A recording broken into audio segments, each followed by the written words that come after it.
Hello everyone, আজ ছিল আমার বাজার করার পালা। তো বাজারে কি কি নিয়ে এসেছি সর্বপ্রথম দেখাই। ফুল দিয়ে, এই ফুলটা হচ্ছে পুজোর জন্য। তারপরে কি আসছে, কুল। এই বছর ফার্স্ট কুল খাবো, প্রথমে গোপুসোনাদের দিয়ে দেবো, তারপরে আমরা খাবো। তো এই গেল তাদের। এবার আসি, ফার্স্টেই বাজারে ঢুকে বাজার করেছিলাম বেতু শাক আর বেগুন, এখানে কাঁচা লঙ্কা আছে। আর তোমাদের দাদা ভাইয়ের প্রিয় কি বলে, ছিমের দানা, মানে এটা ডাল হয়। আর এখানে আছে ছিম, যেহেতু শাক দিয়ে ছিম বড়ি না দিলে ভাল লাগে না। তারপরে আসি টমেটো, এখানে আদা, আর আরেক জায়গায় খুব সুন্দর বেগুন পেয়েছি, দেখে লোভ সামলাতে না পেরে আরেকটা নিয়ে নিয়েছি। আর এখানে আছে আমার মেথি শাক।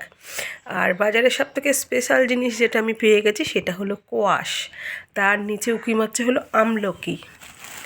তো আমলকিটা খাওয়া হবে কাল থেকে। দাঁড়াও, এই যে এখানে অনেক কটা আমলকি আছে।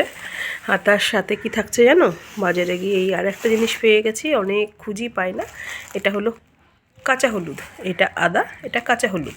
আর কিছু নিয়ে নিয়েছি। আর এই যে তোমার দাদা ভাইয়ের জন্য ছোলা নিয়ে এসেছি, ওকে বলে বলে পারি না, ওর মনেই থাকে না, আমি নিয়ে এসেছি। আর এই যে মেথি শাকে মেথি ফোড়ন লাগবে, তো মেথি সেই কারণে নিয়ে আসা।